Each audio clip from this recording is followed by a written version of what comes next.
세종 이야기. 백성을 품은 임금의 길. 어둠이 짙게 깔린 조선의 새벽. 궁궐 담장 너머로 들려오는 백성들의 한숨은 차가운 안개처럼 도성을 덮고 있었습니다. 글을 몰라 억울합니다. 법을 몰라 죄인이 됩니다. 그 시대에 한 임금이 있었습니다. 칼보다 붓을, 권위보다 백성을 택한 사람. 그 이름은 세종. 오늘 우리는 그가 남긴 발자취를 따라 왕이 아닌 한 사람의 고민과 기도를 만나려 합니다. 이 이야기는 위대한 업적의 기록이 아니라 백성을 위해 밤을 지새운 한 사람의 이야기입니다. 제일막. 눈 밝은 소년. 1397년 조선의 함궁에서 셋째 아들이 태어났습니다. 그의 이름은 이도. 그는 태어날 때부터 왕이 될 운명은 아니었습니다. 형들이 있었고 왕위는 멀리 있었습니다. 그러나 어린 이도는 달랐습니다. 책을 읽는 눈빛이 깊었고 질문이 많았습니다. 왜 하늘은 움직이는가? 왜 백성은 굶는가? 그의 질문은 단순한 호기심이 아니라 세상을 이해하려는 갈망이었습니다. 밤이면 촛불 아래에서 글을 읽었고 낮이면 학자들과 토론을 했습니다. 형제들 사이의 권력 다툼 속에서도 그는 묵묵히 책을 붙들었습니다. 그때 아무도 몰랐습니다. 그 소년이 조선의 빛이 될 줄은. 제일막.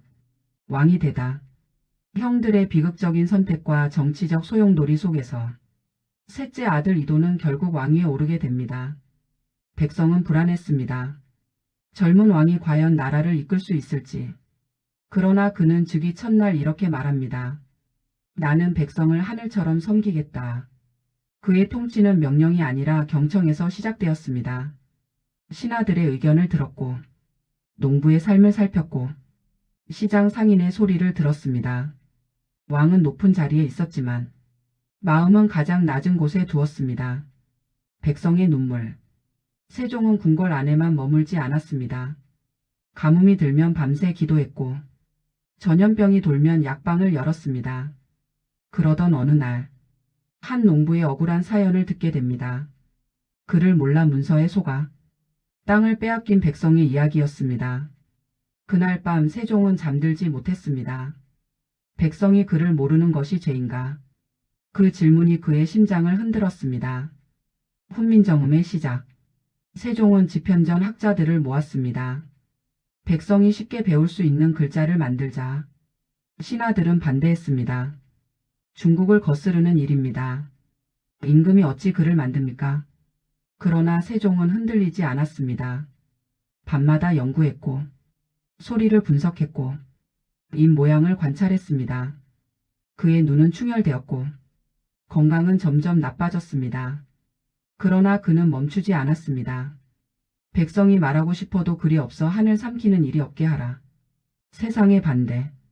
훈민정음 창제는 쉬운 길이 아니었습니다. 양반들은 조롱했고 학자들은 반발했습니다. 그러나 세종은 말합니다.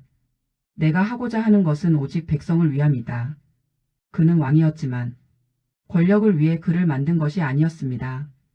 눈이 침침해도 몸이 아파도 붓을 놓지 않았습니다.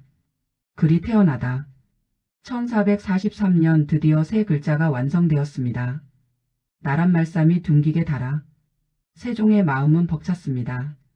이 글은 백성이 쉽게 배우고 스스로 생각하고 자기 삶을 기록할 수 있는 도구였습니다. 글자는 단순한 문자 체계가 아니었습니다. 그것은 백성을 향한 사랑의 선언이었습니다. 과학의 왕. 세종은 글자만 만든 왕이 아니었습니다. 해식의 물식의 추구기. 하늘의 별을 연구했고 농사 달력을 정리했습니다. 백성이 비를 예측하고 시간을 알고 별을 이해하게 했습니다. 그의 통치는 지혜와 과학 그리고 사랑이 함께 흐르는 강과 같았습니다. 아버지의 마음. 세종은 엄격했지만 따뜻했습니다. 자식 교육에도 힘썼고 왕자로서의 책임을 가르쳤습니다.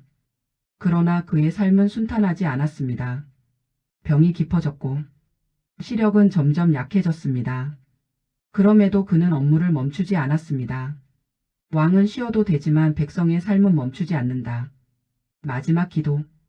병상에 누운 세종은 창밖을 바라봅니다. 백성들이 이글로 웃을 수 있기를. 그의 소원은 거창하지 않았습니다. 백성이 억울하지 않기를, 굶지 않기를, 말할 수 있기를 바랐습니다. 그는 조용히 눈을 감습니다. 남겨진 빛. 세종이 떠난 뒤에도 그가 만든 글은 살아 있습니다. 아이의 첫 글자 속에, 어머니의 편지 속에, 시인의 시 속에 그는 여전히 숨쉬고 있습니다. 왕은 떠났지만 사랑은 남았습니다. 세종은 완벽한 사람이 아니었습니다. 그러나 그는 끊임없이 고민하는 왕이었습니다. 권력이 아닌 백성의 눈물을 선택한 사람. 그가 남긴 가장 큰 유산은 훈민정음이 아니라 백성을 향한 마음이었습니다. 오늘 우리도 묻습니다. 나는 누구를 위해 배우고 있는가? 나는 누구를 위해 말하고 있는가? 세종의 이야기는 과거의 전설이 아니라 오늘의 질문입니다. 이 이야기가 마음의 울림이 되셨다면 구독과 좋아요로 함께 해주세요. 우리의 역사 속 인물들을 더 깊이 더 따뜻하게 풀어가는 시간으로 다시 찾아오겠습니다. 당신의 작은 클릭이 다음 이야기를 만듭니다. 감사합니다.